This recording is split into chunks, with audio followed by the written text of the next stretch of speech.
오늘은 원팀이라는 제목으로 하나님 말씀 함께 나누도록 하겠습니다. 가끔 이런 분들이 계세요. 하나님만 믿으면 되지 뭐 꼭 교회 나갈 필요 있습니까? 또는 뭐 나는 예수님 믿는데 뭐 교회 가면 누구누구 보기 싫어서 교회 안 나갑니다. 뭐 이런 분들 간혹 계십니다. 여러분은 어떻게 생각하세요? 아마도 뭐 그래도 아무리 그래도 교회는 가야 된다 하는 생각을 하기 때문에 오늘도 이렇게 교회에 나와서 함께 예배 드리는 거라고 저는 생각합니다. 오늘 본문은 사도 바울이 이제 3차 선교 여행을 마치는 본문이에요. 근데 이제 3차 선교 여행은 지난번에 1, 2차는 다 안디옥으로 돌아가는데 이번 3차 선교 여행은 예루살렘으로 가면서 이제 3차 선교 여행을 마치게 됩니다. 그래서 예루살렘으로 들어가는 그 마지막 여정에 있었던 사건들이에요. 그런데 이제 예루살렘으로 가는 도중에 사도 바울이 가는 곳곳마다 사람들을 만나게 되죠. 성도들을 만나게 되는데 그 사람들과 의견이 맞지 않는 부분이 있어요. 뭐 이게 뭐 어떤 나쁜 의미나 어떤 갈등이나 이런 게 있었다는 게 아니라 바울이 예루살렘으로 돌아가는 문제에 대해서 서로 의견이 달랐다 하는 거죠. 지난주에 밀레도에서 에베소 교회 장로들을 모아서 작별 인사를 했지요. 그때 사도 바울이 유언과 같은 말씀을 했다, 이런 말씀을 드렸습니다. 그러면서 이제 자기가 사도 바울이 예루살렘에 가게 되면 감옥에 갇히고 고난을 받을 거다, 결박과 환난이 기다린다, 이렇게 이야기했었죠. 그리고 하지만 그렇게 결박과 환난이 기다려도 복음을 증거하는 일에는 자기 생명을 조금도 귀한 것으로 여기지 않는다라고 이야기했습니다. 그걸 예전에 어떤 한국의 어떤 목사님이 일사각오로 죽음을 불사하고 그렇게 한다는 말들이 있었는데, 그런 사도 바울도 일사각오의 정신으로 헌신할 것을 피력하고 있지요. 그런데 이제 오늘은 조금 더 가는 곳마다 만나는 사람마다 그곳에 있던 성도들이 사도 바울을 말리는데 좀 더 구체적으로 이야기합니다. 그래서 그곳에서 많은 성도들이 사도 바울에게 단순히 그냥 예루살렘에 가지 마세요 라고 말하는 정도가 아니라 성령의 감동으로 인해서 그곳에 가면 어려운 일을 당하고 환난을 당할 거다, 이러한 일들을 이야기하는 거죠. 성령님의 감동으로 그렇게 하고 있다라는 것을 성경이 기록하고 있습니다. 두로라는 곳에 갔을 때는 4절에 보니까 제자들이 성령의 감동으로 바울더러 예루살렘에 들어가지 말라, 이렇게 이야기했어요.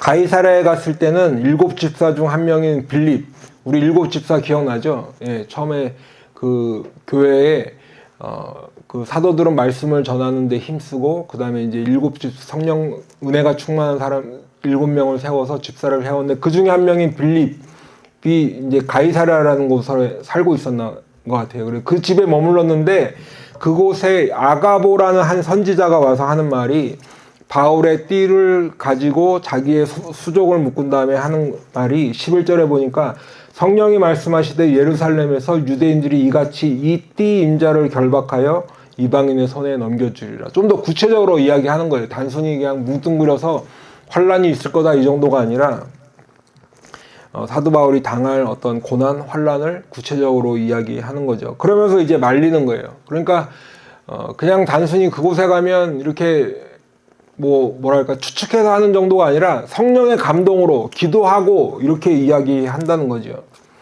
그랬더니 이제 그 말을 들은 사람들이 이어지는 12절에 보면 바울에게 예루살렘으로 올라가지 말기를 더 강력하게 권하는 거죠. 그런데 우리가 그 말을 듣고, 아가보 선지자가 하는 말을 우리가 듣고 사도 바울을 올라가지 못하게 해요. 그러니까 여기서 우리라는 표현을 보면 사실은 사도 바울과 동행했던 그 실라와 또 디모데, 이런 가까운 사람들로 추측이 되는 거죠. 그러니까 아마도 아가보 선지자뿐만 아니라 빌립 집사의 가족 빌립 집사와 가족들뿐만 아니라 사도 바울과 직접 선교여행을 쭉 다녔던 아주 가장 가까이에 있던 실라나 디모데도 아마도 사도 바울에게 이야기했겠죠. 예루살렘에 올라가시지 마시라고 그렇게 권했을 것이다. 그렇지만 그래도 사도 바울의 결심을 막을 수가 없었죠. 그래서 13절에 보면 나는 주 예수의 이름으로 결박당할 뿐 아니라 예루살렘에서 죽을 것도 각오하였노라. 이렇게 결박당할 거예요. 이방인의 손에 넘겨질 거예요. 경고를 했음에도 불구하고 그것이 문제가 아니라 더 나아가서 죽더라도 괜찮다는 거예요. 죽음도 각오했다는 거죠. 지난주에도 자기의 생명을 조금 더 귀한 것으로 여기지 않는다라고 했는데 오늘은 더 구체적으로 사도 바울도 죽을 것을 각오했다라는 거죠. 그러면 우리는 이렇게 생각할 수 있죠. 바울에게 예루살렘으로 올라가지 말라는 성도들도 성령의 감동으로 전했는데 바울도 지금 다니면서 복음을 전하고 이렇게 하는 것이 성령님의 인도하심을 따라서 다녔잖아요. 그렇죠? 그래서 선교여행도 다니고 복음도 전하고 그래서 그 마무리를 지금 예루살렘으로 하면서 이렇게 그 마무리를 하고 있는데 그러면 둘 중에 하나는 사도 바울을 말리는 사람들이나 아니면 사도 바울이나 둘 중에 하나는 성령의 인도하심을 받지 않은 것인가 하고 의문이 들 수 있단 말이에요. 그런데 사실은 그렇지 않다는 거죠. 사도 바울도 성령님의 인도하심을 받았고 그 말리는 성도들도 역시 성령님의 감동 아래 그렇게 이야기를 했다라는 거예요. 그러면 같은 성령님인데 왜 응답은 다를까? 왜 같은 이런 응답은 다를까 하는 거죠. 근데 여기에 쭉 제가 이렇게 주석도 찾아보고 하면 주석마다 의견이 조금씩 달라요. 왜 그럴까 하는 것에 대해서는 또 성경학자들도 조금씩 의견이 다르지만 저는 이 중에서 가장 중요한 부분이 사도 바울의 사명 때문이다 이렇게 생각을 합니다. 무슨 말이냐면 성도들이 성령의 감동을 받아서 사도 바울을 말린 것은 분명 성령님의 감동이죠. 성경도 그렇게 기록하고 있고 이분들도 기도하고 성령님의 응답을 받고 사도 바울을 말리는 거예요. 그렇기 때문에 이분들은 사도 바울을 사랑하는 마음으로 예루살렘에 가게 되면 사도 바울이 그런 어려움을 당할 거예요. 더 나아가서 어떻게 될지 알지 못하는데 사도 바울의 안위를 걱정해서 그렇게 만류하는 거죠. 예루살렘에 올라가지 말라고. 이전에 보면 그 에베소에서도 막 에베소 시내가 소동이 나서 막 크다 에베소의 아데미하고 사람들이 막 난리가 났을 때 그 연극장에 들어가려고 하니까 사람들이 사도 바울을 말렸어요. 연극장에 들어가지 못하게. 왜냐하면 사도 바울의 그 안위를 걱정하기 때문에. 예. 오늘도 예루살렘으로 올라가지 말라고 하는 것은 그런 경우와 마찬가지다 하는 거죠. 그리고 실제로 사도 바울이 예루살렘에 갔을 때 그 일은 일어났다라는 거예요. 그러니까 일어나지 않을 것을 그냥 단순히 걱정하고 염려해서 이야기한 것이 아니라 성령님께서 알려주신 대로 사도 바울의 이야기를 한 거죠. 사도 바울을 사랑하는 마음으로 그 안위를 걱정해서 그렇게 했다는 거예요. 그리고 이제 오늘 읽은 본문 이후에 일을 보면 예루살렘 교회에 그 야고보, 예수님의 동생 야고보가 있었죠. 또 다른 형제들이 있었는데 바울에게 정결의식인 결례를 행하고 머리를 깎게 하라고 권했는데 그리고 이것은 믿음을 저버리고 어떤 율법을 따르라 사도 바울에게 그렇게 이야기했다는 것이 아니라 사도 바울과 일행의 안위를 걱정하는 거예요. 그 주위에 있던 유대인들 아직 예수를 믿는데도 아직도 그 습관적으로 율법의 어떤 그런 결례들이나 이런 것들을 지키고 있었던 그 유대인 성도들 또는 그냥 일반 유대인들 아직 예수님을 믿지 않는 일반 유대인들에게 어떤 해를 입을까봐 사도 바울에게 그것을 권한 것이죠. 하지만 그래도 혹시 오해가 생길까 싶어서 바로 이어지는 말씀에 보면 이방인 출신 그 성도들에게 전했던 편지 기억하시죠? 우상의 제물, 피, 목매어 죽인 것, 음행을 피하라고 편지했던 것을 다시 한번 상기하면서 그 구원의 어떤 이방인 성도들이 권면했던 것이 바뀐 것이 아니라 단순히 지금 야고보와 그 형제들이 사도 바울에게 권하는 것은 사도 바울의 안위를 걱정하는 것이다 하는 거예요. 그렇기 때문에 성도들도 성령의 감동으로 있었지만 그것을 받고 사도 바울을 예루살렘에 올라가지 않도록 이렇게 권하는 것이죠. 하지만 그런데도 사도 바울은 지금 예루살렘으로 가는 것을 고집해요.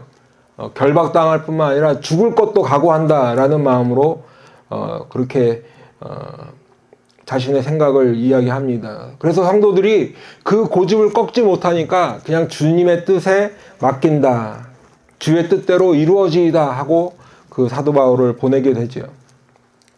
조금 전에 이 일이 사도 바울의 사명과 관련이 있다 말씀을 드렸는데, 사도 바울은 사실은 예루살렘이든 어디를 가든 복음을 전하는 것을 결코 두려워하지 않았어요.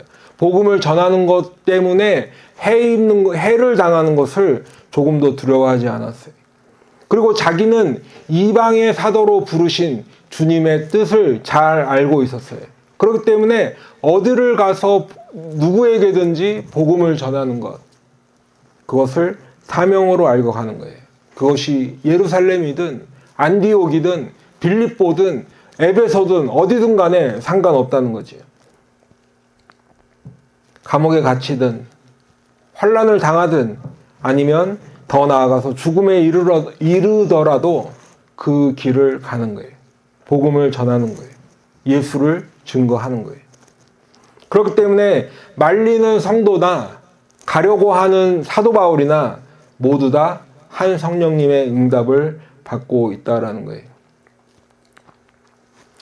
그러면 이제 처음에 말씀드린 예수만 믿으면 되지 교회는 안 다녀도 괜찮지 않을까라는 이 질문, 다시 한번 말씀을 드리지만 이 질문에 대한 답은, 먼저 답을 말씀드리면 노죠. 노. 그렇지 않다는 거예요.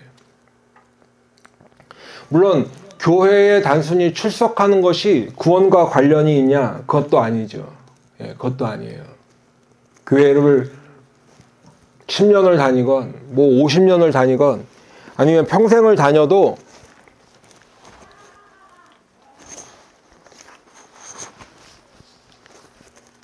단순히 교회에 출석하는 것으로 구원받는 것은 아닙니다. 예. 하지만 진짜 성령 받고 거듭나고 믿음이 있는, 예수를 믿는 성도는 교회에 나오게 돼 있어요. 저도 교회에 항상 예배 시간에 늦게 가고 조금씩 늦게 가고 맨 뒷자리에 앉고 끝나기 전에 먼저 나오고 이렇게 하다가 은혜를 받고 나니까 30분 전에 1시간 전에 교회 가는 거예요. 예배 시간에 맨 앞에 가서 앉아. 끝나도 집에 가기도 싫어. 교회 더 있고 싶어. 막 이렇게 되더라고요. 그러니까 은혜를 받고 나면 가장 먼저 변하는 게 가만 보면 교회에 온다는 거예요. 교회에 온다.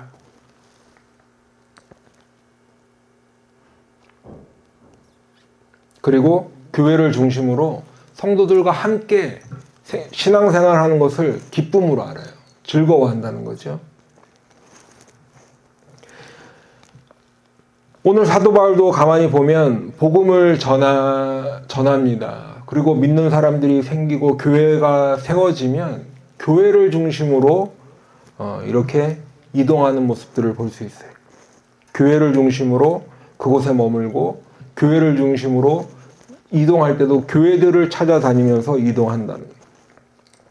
도시와 도시를 이동하는 중에 또 어떤 도시에 정착해서 복음을 전할 때는 모르는 사람 또는 안 믿는 사람에게 복음을 전하죠. 하지만 일단 성도가 생기고 교회가 세워지게 되면 교회와 성도를 중심으로, 교회를 중심으로 성도와 함께 그렇게 사역을 하더라라는 거예요. 사도 바울이 지나왔던 고린도 교회, 에베소 교회, 빌립보 교회, 데살로니가 교회 등등 곳곳에 교회들이 많이 있었는데 그 교회들과 함께, 그 성도들과 함께 사역을 한다는 거죠. 오늘도 두로라는 지역에 갔을 때는 제자들을 찾아서 거기 머물렀다 이렇게 기록되어 있어요. 돌레마이라는 지역에 가서도 형제들을 찾아서 하루를 머물렀대요. 가이사랴에 가서는 빌립 집사의 집에 머물렀지요. 그리고 교제하고 또 예루살렘으로 올라갈 때는 가이사랴에서 제자들과 또 나손도 합류해서 함께 그 예루살렘으로 올라갑니다. 물론 예루살렘에 가서도 가장 먼저 교회를 찾았어요. 그래서 그곳에 있는 형제들을 만나고 또 야고보를 만났습니다. 다시 말하면 사도 바울이 예수님 믿고 지금 복음 전하러 선교행을 다니는데 교회를 멀리하지 않았다는 거예요. 성도들은 제외하고 안 믿는 사람만 찾아다니지 않았다는 거예요. 오히려 더 가까이 지내고 더 교회 중심으로 사역을 하고 더 성도들과 함께 위에서 기도하고 그들의 믿음을 세우기 위해서 이렇게 노력했다라는 거죠. 나중에는 사도 바울이 감옥에 가서도 교회를 향해서 편지를 쓰잖아요. 그래서 우리가 이 신약 성경에서 있는 에베소서, 빌립보서, 골로새서를 옥중서신이라고 하죠. 감옥에서 써서 보낸 거예요. 로마서, 다 고린도 전후서들 다 그 곳에 있는 성도들에게 편지한 거예요. 믿음을 세우기 위해서. 그러니까 진짜로 예수를 믿게 되면 더 교회를 중심으로 모이게 되더라 하는 거예요. 성도를 가까이 하게 된다 하는 거죠.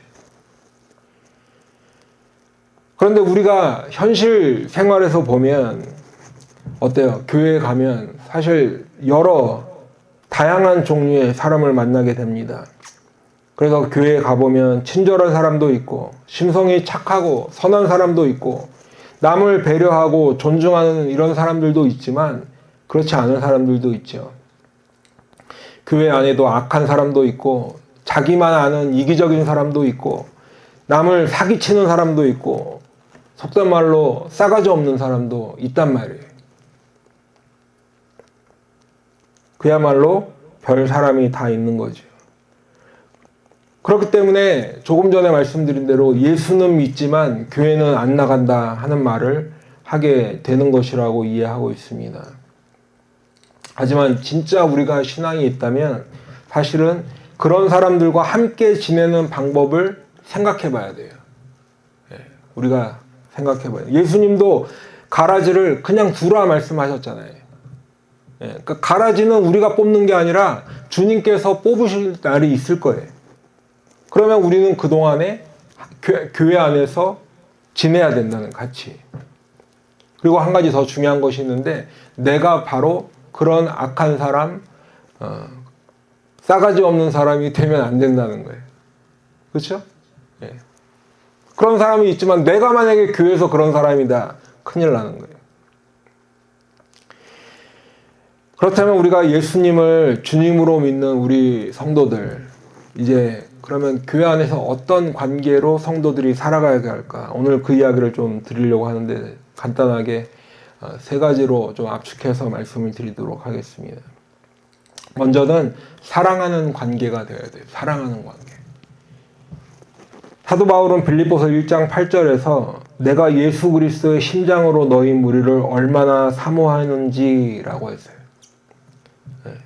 사도 바울이 교회와 성도들을 사랑하는데 그냥 사랑하는 고백을 하는 정도가 아니라 그리스도 예수 안에서 그분의 심장으로 사랑하는 것처럼 교회와 성도들을 사랑한다는 거예요. 여러분, 주님께서 우리를 사랑하셔서 우리에게 은혜를 베풀어 주셨죠. 그리고 우리는 다 그 주님의 은혜와 사랑을 받은 그런 사람들이에요. 그렇기 때문에 우리는 주님께 향하는 사랑을 고백할 뿐만 아니라 주님만 사랑할 뿐만 아니라 내 주위에 있는 우리 성도들 간에도 뭐가 돼야 돼요? 서로 사랑이 돼야 돼요. 서로 사랑하라 되는 거예요. 그러면 성도 간에 사랑하는 것은 무엇으로 나타날까? 물론 이것도 여러 가지 방법이 있고 여러 가지 의견들이 있지만 제가 생각하는 거는 두 가지예요. 첫 번째는 뭐냐면 관심을 갖는 거예요. 또 한 가지는 기도하는 거예요. 기도하는 거. 빌립보서 1장 3절에 보면 사도 바울이 빌립보 성도들을 향해서 내가 너희를 생각할 때마다 라고 하고 있어요. 관심을 갖는 거죠. 생각하는 거예요. 우리 대호 형제가 한국 갔을 때 우리가 대호 형제 뭐 하고 있을까? 잘 지내고 있을까? 그 비자 그거는 신청하고 갔을까? 관심을 가지고 생각하는 거예요. 그죠? 4절에도 보니까 내가 간구할 때마다 라고 하더라고요. 예, 실제로 생각만 하는 것이 아니라 사도 바울이 빌립보 성도 교회들을 향해서 위에서 기도하는 거예요. 하나님 앞에. 그런데 성경에 보니까 사도 바울만 교회를 위해서 성도를 위해서 기도한 것이 아니라 사도 바울도 교회와 성도들을 향해서 자기를 위해 기도해 달라고 요청하는 말씀도 있어요. 고린도후서 1장 11절에 보면 너희도 우리를 위하여 간구함으로 도우라는 거예요. 사도 바울의 사역, 복음을 전하고 교회를 성도들을 믿음을 세우고 하는 것을 누가 돕는 거예요?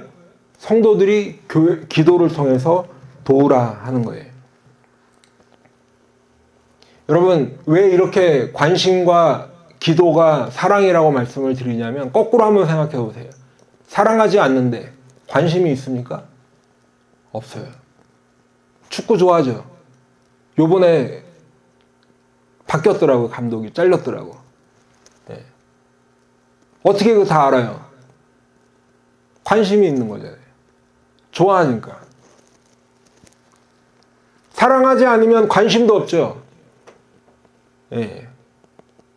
그리고 생각이나 하겠어요? 사랑하지 않으면 관심도 없고 생각도 안 하고 그러다 보니까 기도는 더 안 하겠지. 그렇기 때문에 사랑하면 관심이 있고 생각하고 기도한다는 거예요. 오늘 본문에도 보면 성령의 감동을 받아서 사도 바울의 이 안위를 걱정하며 사도 바울을 사랑하는 마음으로 예루살렘에 올라가지 말라고 이렇게 만류했던 성도들은 사도 바울에게 관심을 갖고 기도하는 사람들이라고 저는 생각해요. 그렇기 때문에 우리 성도들의 사랑은 서로를 위해서 기도하면서 관심을 갖는 것으로 나타난다는 거예요. 우리 이제 서로를 위해서 관심을 갖고 생각하고 기도합시다. 아멘. 예, 저를 위해서도 기도해 주시고 우리 교회와 성도들을 위해서도 함께 기도해 주시면 좋겠어요. 저도 마찬가지고. 교회와 성도와 우리 서로를 위해서 기도해서 우리가 다 주님의 사랑 안에 거하는 우리 교회가 되기를 축원합니다. 두 번째는 복음을 전하기 위해서 함께 헌신하는 관계가 성도예요. 사도 바울의 선교 여행을 가만히 보면 처음에는 바울과 바나바가 출발을 했죠. 마가 요한을 데리고 떠났지만 도중에 마가 요한은 예루살렘으로 돌아가 버렸어요. 가는 곳마다 복음을 전하긴 했는데 처음에는 어려움도 많이 겪고 죽을 뻔하기도 하고 돌에 맞아서 죽었는지 둘들 말아가지고 내다 버렸다 그랬잖아요.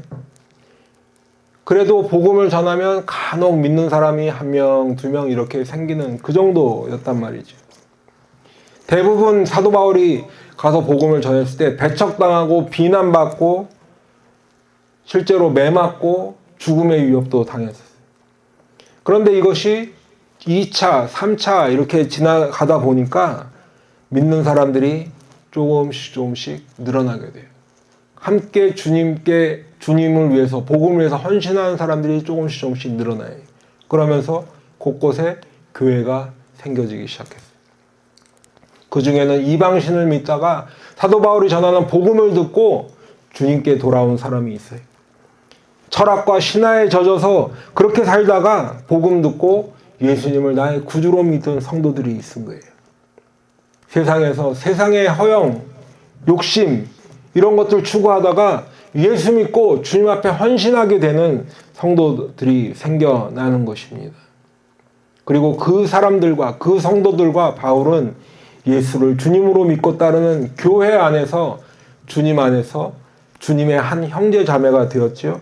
그리고 이제는 서로를 위해서 기도하고 함께 사역하고 복음을 전하고 예수를 증거하는 그런 동역하는 관계가 되는 것입니다. 그래서 보면 사도 바울이 이제 이동할 때마다 바울과 함께 길을 떠나는 사람들이 생겨나요. 그 모습들이 사도행전 곳곳에 보면 이곳에서 저곳으로 갈 때 함께 동행하는 사람이 생겨요. 그래서 오늘 사도 바울이 예루살렘에 올라갈 때도 보면 가이사랴에서 따라오는 사람들도 있었죠. 사도 바울이 예루살렘으로 올라가는 것은 죽음을 각오하고 올라간다고 했는데 괜찮다, 나도 같이 가겠다라고 따라가는 거예요. 그리고 이 성도들도 복음을 전하기 위해서 끝까지 함께 마음을 같이 하고 동의할 뿐만 아니라 실제로 그렇게 행동에 옮겨서 예루살렘까지 같이 올라가는 것입니다. 그렇기 때문에 복음을 전하는 것은 사도 바울만 한 건 아니죠. 바울의 우리가 이야기할 때는 바울의 1차, 2차, 3차 선교여행이라고 하지만 그곳에는 바울만 다닌 건 아니에요. 함께 동역하는 성도들이 있었어요. 모든 성도가 복음을 전하는 것에 참여해야 한다는 거죠. 요즘으로 치면 목사만 복음을 전하는 게 아니에요. 목사만 예수를 전하는 게 아니에요. 하나님의 사랑을 받고 예수님의 은혜를 받아서 하나님의 자녀는 우리 모두가 다 복음을 전하고 예수를 증거해야 한다는 거예요. 여러분, 하나님은 우리를 통해서 꼭 이루기 원하시는 것이 한 가지 있는데 그것이 뭐냐면 복음을 전하는데 우리를 사용하길 원하신다는 것을 꼭 기억하시기 바라요. 그렇기 때문에 저와 여러분도 복음을 전하는 복음 전도자가 되어야 돼요. 제가 지금 말씀드리는 것을 착각하시면 안 되는데 예를 들어서 1년에 한 번씩 무슨 총동원주의, 제 그런 말씀을 드리려는 게 아니에요.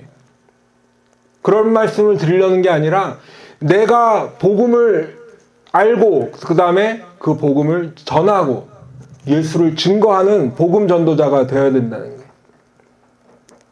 그리고 우리가 함께 복음을 전하는 그런 동역자가 되어야 한다는 거죠. 그리고 교회가 할 일이 바로 그거예요. 왜냐하면 성도들이 모인 것이 교회이기 때문에 교회가 할 일은 결국 복음을 전하는 것이다. 그래서 제가 원하는 것은 우리 교회도 이 지역에서 우리 주위에 있는 이웃들, 친구들, 또 가족들 복음 전해야 돼요. 복음 전해야 돼요. 그 사명을 우리 교회와 모든 성도들이 감당해야 될 줄로 믿습니다. 세 번째는 하나님께서는 결국 교회를 통해 역사하신다는 거예요. 교회를 통해 역사하신다. 요즘 한국에서 이렇게 간혹 설문조사 같은 거 하는 것을 보면 교회에 대한 인식이 많이 좋지 않죠. 교회를 신뢰하지 못하고 또 인식도 좋지 않습니다. 그리고 이제 아예 대놓고 교회와 우리 기독교 신앙에 대해서 나쁜 이야기들을 서슴지 않고 하죠. 교회가 타락했다. 교회가 썩었다. 그리고 실제 이슈가 되는 어떤 문제들이, 사건들이 뉴스를 통해서 보도되기도 합니다. 그렇기 때문에 조금 전에 말씀드린 대로 교회는 그냥 안 나가버리는, 나는 예수는 믿는데 교회는 안 나간다 하는 사람들이 점점 많이 생기고 있어요. 하지만 그래도 하나님은 교회를 통해서 역사하신다는 이 사실을 꼭 기억하시기 바랍니다.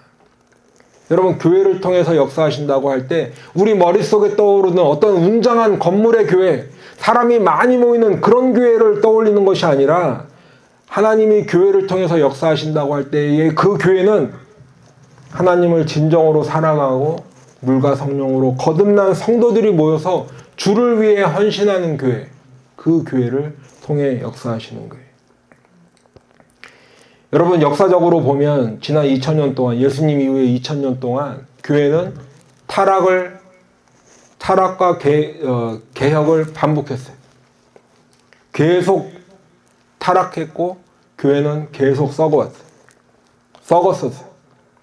교회에 돈이 쌓일 때 교회는 타락했지요.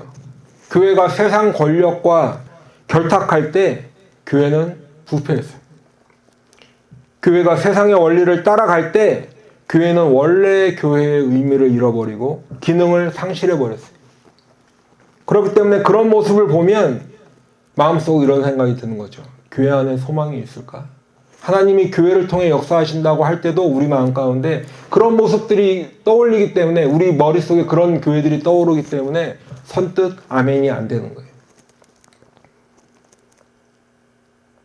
하지만 동시에 교회는 지난 역사를 보면 계속해서 개혁하고 새로워졌다는 거예요. 원래 교회의 의미와 목적을 회복하기 위해서 소수의 사람들이 하나님 앞에 헌신하고 노력하고 기도하고 교회를 바꾸기 위해서 그런 시도들이 있었다는 거죠. 때로는 그 시도가 너무너무 약해서 풍전등화라는 말 아시죠? 바람 앞에 정말 부는 바람 앞에 이 촛불처럼 연약한 불꽃처럼 위태위태할 때도 있었지요. 하지만 하나님께서는 그런 교회를 보호하셨다는 거예요. 그리고 그런 교회의 불꽃을 끄지 않으시고 그런 교회를 통해서 역사하셨다는 거예요. 여러분, 오늘 사도 바울은 예루살렘 교회에 가서 그동안에 있었던 선교 여행 보고를 합니다. 그런데 그 선교 여행의 핵심이 뭐냐면 19절에 보니까 하나님께서 이방 가운데 하신 일을 낱낱이 보고했다 해요. 하나님께서 이방 가운데 하신 일. 복음을 전하러 실제로 간 것은 사도 바울이죠. 3번이나 갔어요. 여러 지역을 다니면서 여러 일들을 겪으면서 다양한 종류의 사람을 만나면서 복음을 전했지만 결론이 뭐예요? 하나님께서 이방 가운데 하신 일이라는 거예요. 복음을 듣지 못하고 예수를 알지 못했던 그 지역에 있는 그 사람들에게 하나님께서 하신 일을 사도 바울이 보고하고 있는 거예요. 그렇기 때문에 그 보고를 들은 사람들이 20절에 보니까 하나님께 영광을 돌리는 거죠. 그러면서 바울에게 이어지는 말이 뭐냐면 유대인 중에 믿는 자가 수만 명이라고 지금 이야기해요. 그러면 이때 믿는 수만 명의 유대인들은 어디에 사는 유대인이에요? 예루살렘에 사는 유대인. 예루살렘 교인들이 사도 바울의 그 선교 여행 보고를 듣고 이방 가운데 하나님께서 하신 일을 이야기할 때 예루살렘 교회에 있는 성도들은 함께 그 하나님께 영광을 돌려서 유대인들도 수만 명이 믿는다. 대결하려는 게 아니라 비교하려는 게 아니라 그런 일들이 있었다라는 거죠. 사도 바울은 이방 지역을 다니면서 이방인들에게 하나님께서 하신 일, 복음을 전하는 일들을 전하고 예루살렘 교회는 예루살렘에 주로 사는 유대인들에게 복음을 전했겠죠. 그렇기 때문에 이곳에서도 하나님의 역사하심이 있었다라는 거예요. 그러니까 예루살렘 교회나 또 사도 바울이 다녔고 세웠던 그런 이방 지역의 여러 교회들, 고린도 교회, 빌립보 교회, 에베소 교회 뭐 여러 교회들이 있잖아요. 그곳에 크든 작든 복음을 전하고 교회의 사명을 다하는 교회에 하나님께서 역사하셨다는 거예요. 이방의 교회만 역사하신 것이 아니라 예루살렘 교회만 역사하신 것이 아니라 이방의 교회와 예루살렘 교회 모두에 하나님께서 역사하셨다는 거죠. 그리고 그 교회를 통해서 복음을 전하게 하셨어요. 유대인이나 헬라인이나 이방인이나 모두 똑같이 주님을 믿게 되는 거예요. 그리고 그곳에 또 다시 교회가 세워져 나가는 거예요.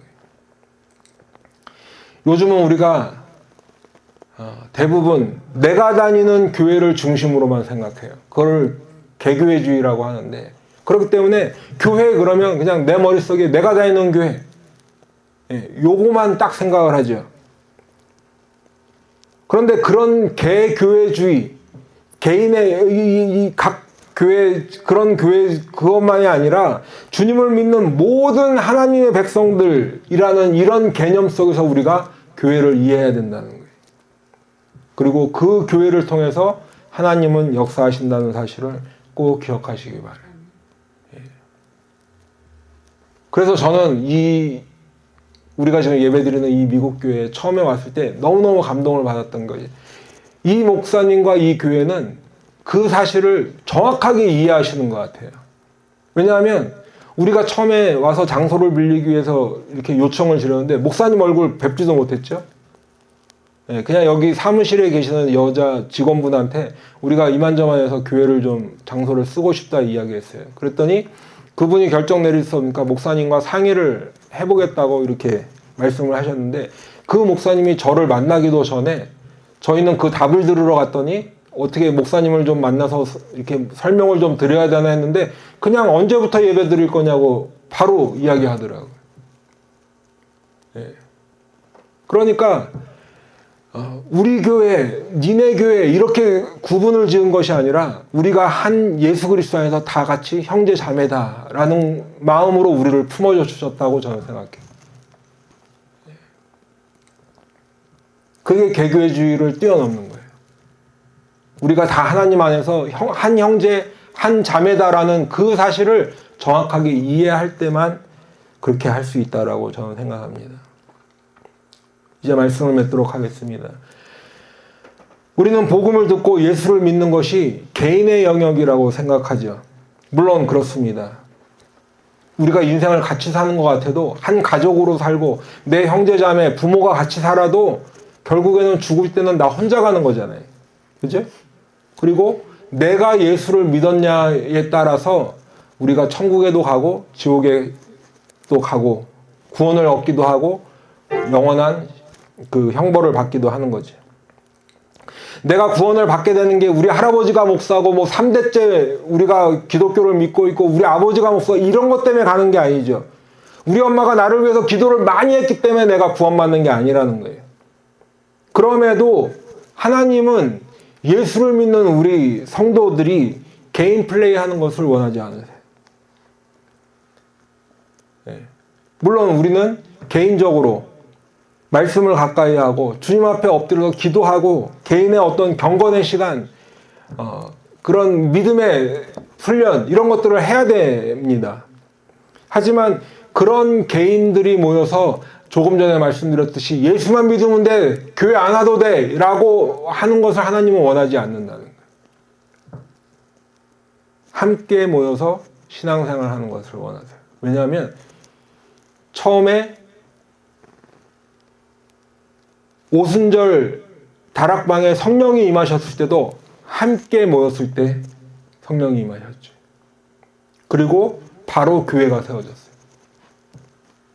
개인의 구원이 중요하지만 각 개인의 구원받는 것으로 끝나면 그냥 그것으로 끝이죠. 근데 함께 모여야 돼요. 함께 주님 앞에 찬양 드리고 함께 주님 앞에 예배하고 함께 복음을 전하고 서로 믿음을 세워나가는 거예요.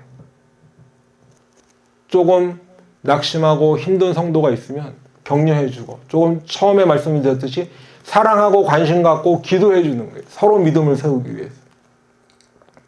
그러다 보면 바울과 바나바처럼 의견이 맞지 않을 때도 있죠.